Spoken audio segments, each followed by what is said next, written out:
Welcome to Andre's Insight, where clarity meets curiosity. Today, we're taking a deep dive into boosting your productivity. We've looked at a range of ideas on what holds us back, what actually works based on research, and maybe how to make these strategies fit your life. Whether you're working solo, leading a team, or navigating that whole remote landscape. Our mission really is to give you practical insights so you can work smarter and, well, feel more in control. Exactly. And it's not just about like ticking more boxes off a list. It's more about being thoughtful, really deliberate about where we focus our energy. So maybe let's start by figuring out what commonly, throws us off track. Okay, yeah, sounds good. So one of the big things that seems to keep popping up is multitasking, trying to answer emails while you're in a meeting or switching between 10 different things constantly.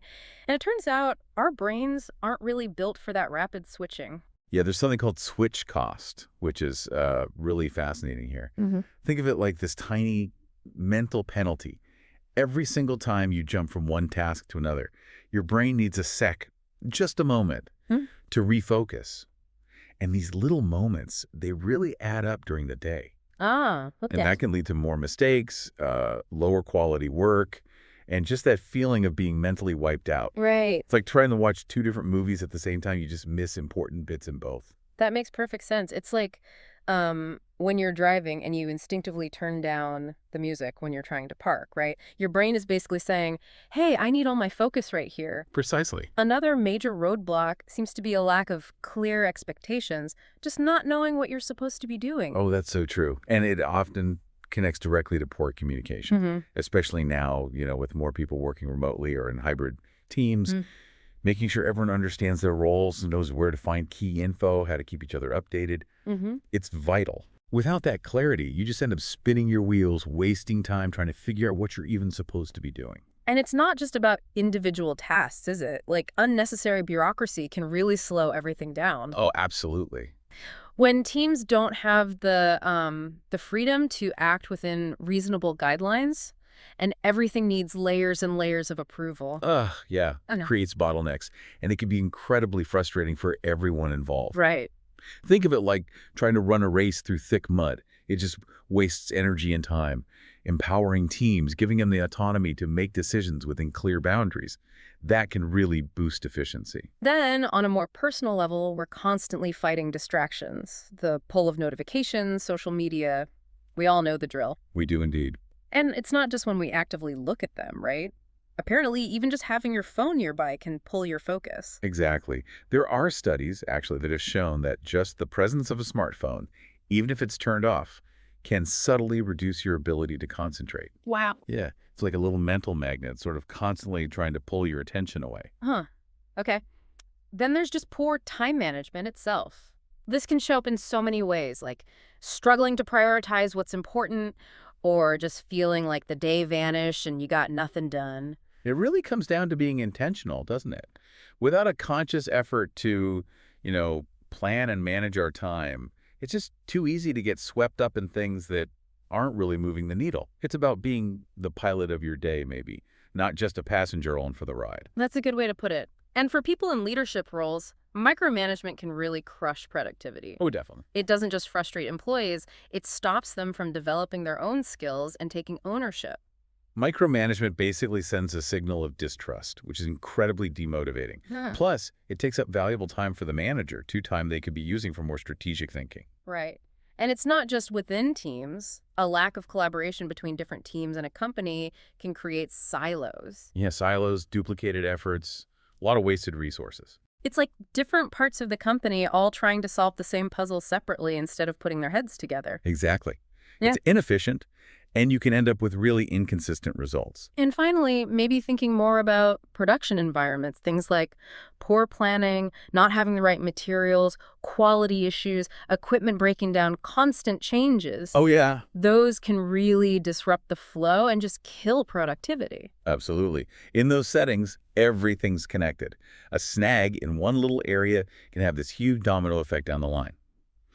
Okay, so now that we've kind of unpack some of the things that get in our way, Yeah. let's maybe talk about some strategies, some solutions we can use to actually be more productive. Sounds great. Let's dive into those solutions. One idea that kept coming up and seems really effective for high performing people is deep work. Ah, yes. Deep work. This whole idea of focusing intensely on one single task, totally free from distractions. Yeah, what's so powerful about deep work is that it allows you to get into that state of heightened focus, sometimes called flow.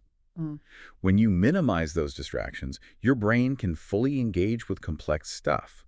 And that usually leads to higher quality results in less time, and you tend to learn faster too. Okay. And for those of us, like me sometimes, who feel totally overwhelmed by the to-do list, just improving basic time management skills seems foundational. It really is. Things like, actually using a planner, keeping track of tasks and deadlines, maybe setting timers to stay focused. Effective time management often starts with just being aware. Mm. Like tracking how you currently spend your time can be really revealing. Hmm. A planner helps you see your commitments visually, and using timers like the Pomodoro technique or something similar can help you avoid getting stuck on less important things. Setting goals, too, right? Mhm. Both short-term and long-term goals. That gives you direction, motivation. Definitely. And it's not just about the amount of work, but also using your energy strategically, figuring out when you're sharpest and tackling the tough stuff then. Exactly. This is where understanding your own chronotype comes in handy. Are you naturally an early bird or more of a night owl? Right. Aligning your most demanding work with your natural energy peaks can make a huge difference. For a lot of people, that tends to be the morning. Another technique that sounds really practical is time blocking, where you actually schedule specific blocks of time in your calendar for different tasks. I heard even someone like Elon Musk apparently uses this a lot. Yes, time blocking provides that structure and forces you to prioritize. Hmm. By dedicating specific slots for specific things, you cut down on that mental friction of constantly deciding, okay, what should I do next? Yeah, I hate that feeling. And you create protected time for focus. It can also really help create clearer boundaries between work and personal life. The Getting Things Done, or GTD system, also came up quite a bit. It's based on capturing all your tasks and ideas in some kind of trusted external system so you don't have to juggle everything in your head. Right. The idea is to free up your mental RAM, basically. Get it all out of your head and into a system you trust. Mhm. GTD involves consistently capturing everything, clarifying what it is, organizing it, reviewing it regularly, and then actually doing it. And that 2-minute rule is part of that, isn't it? Yeah, that's a popular one from GTD. If a task pops up and you estimate it'll take less than 2 minutes, just do it right then and there. Clears out the small stuff quickly. That makes sense. For those really big, intimidating projects, the advice seems to be break them down. Smaller, actionable steps. Absolutely. It makes them feel less overwhelming and much easier to actually start. And apparently, starting the description of a task with a verb helps. Like, call John instead of John meeting. Yeah, that little trick helps clarify the very next physical action you need to take. It turns a vague idea into a concrete step, much easier to act on. And then regularly reviewing your system, whatever system you choose, and making sure your daily actions are actually moving you towards your bigger goals. That seems crucial. It is. That ongoing review keeps you honest. It ensures your efforts stay aligned with what you ultimately want to achieve. It helps you spot if you're getting bogged down in busy work that doesn't really contribute to your main objectives. And who doesn't like a little reward? Apparently, rewards can actually play a role in keeping us productive. They can. Our brains release dopamine, that pleasure chemical, when we complete tasks. Ah. So celebrating milestones, even with small things like taking a 5-minute coffee break after finishing a report, can reinforce that behavior and keep you motivated. Bigger tasks might warrant bigger rewards, of course. Nice. It's also important to remember that asking for help isn't weakness, right? It can actually make you more efficient. Definitely. Tapping into the knowledge and skills of your colleagues, your team, that can save you a huge amount of time and effort sometimes. Yeah. Collaboration is powerful. Knowing when to reach out and actually doing it can prevent getting stuck and often leads to better outcomes anyway. We talked about distractions being a killer, so actively managing distractions is obviously key on the solution side. Maybe we can't eliminate them completely, but simple things like turning off non-essential notifications can make a real difference. Absolutely. Creating boundaries around your attention is vital. Minimize those interruptions. And even short breaks, like stepping away from your desk for a few minutes, can help you come back refreshed and refocus. Yes, those short breaks aren't procrastination. They actually help replenish your cognitive resources. You often come back with better focus. The idea of temporal structuring also came up, which sounds particularly relevant for remote workers. Right. It's basically about how we organize our time, especially creating those important boundaries between work time and personal time. So things like time blocking, which we mentioned, but also having clear rituals to start and end the workday seem really helpful here. They are. In that remote context where the lines can blur so easily, these structures become even more crucial for preventing burnout and maintaining some balance. And a related idea was labeling temporalities, just consciously deciding, okay, this hour is work time or now is personal time. Yeah, it sounds simple, but that conscious labeling, even if it's just a mental note, helps you reclaim some control over your schedule and your intentions for different parts of the day, even if those boundaries get a bit fuzzy sometimes. I thought keeping an error log was an interesting, kind of different idea. hmm Tracking where you feel you're losing time or energy, like noticing patterns, so you can learn from them and adjust your approach. That's a great practice for continuous improvement, viewing mistakes or inefficiencies not as failures, but as data points.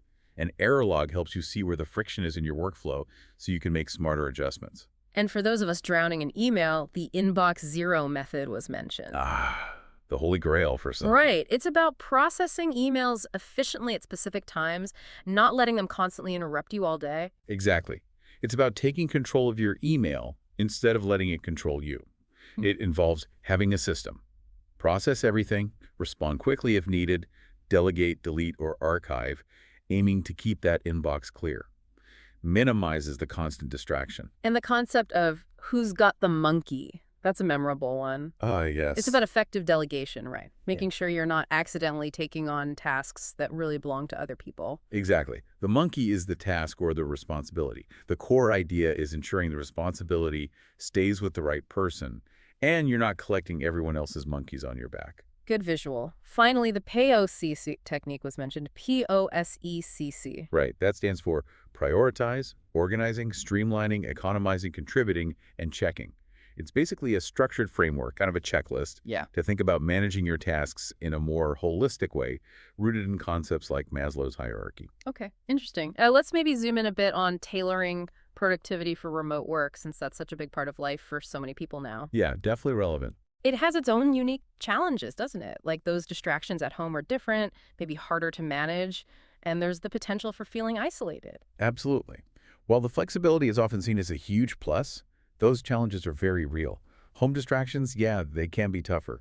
And the lack of those casual in-person interactions can sometimes impact team spirit and individual motivation.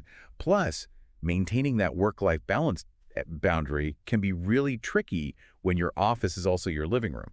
So, clear communication protocols and using the right digital collaboration tools seem absolutely essential for remote teams. They're non-negotiable, really. With remote teams, you have to be more intentional and transparent with communication.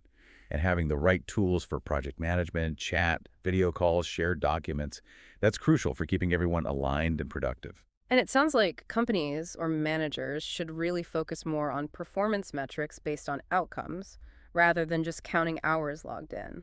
Yes, shifting that focus from input, like hours worked, to evaluating output, the actual results achieved, is generally much more effective for remote work. Yeah. It builds trust and gives people more autonomy over how they get the work done. And for managers, it's about actively creating a positive remote work experience and maybe being really thoughtful about how you use in-office time if you have a hybrid model. You can't just have people come in to do the same isolated work they did at home. Exactly.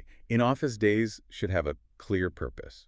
Maybe it's for team building, collaborative brainstorming sessions, strategic planning, things that really benefit from being face-to-face. You need to maximize the unique value of both environments.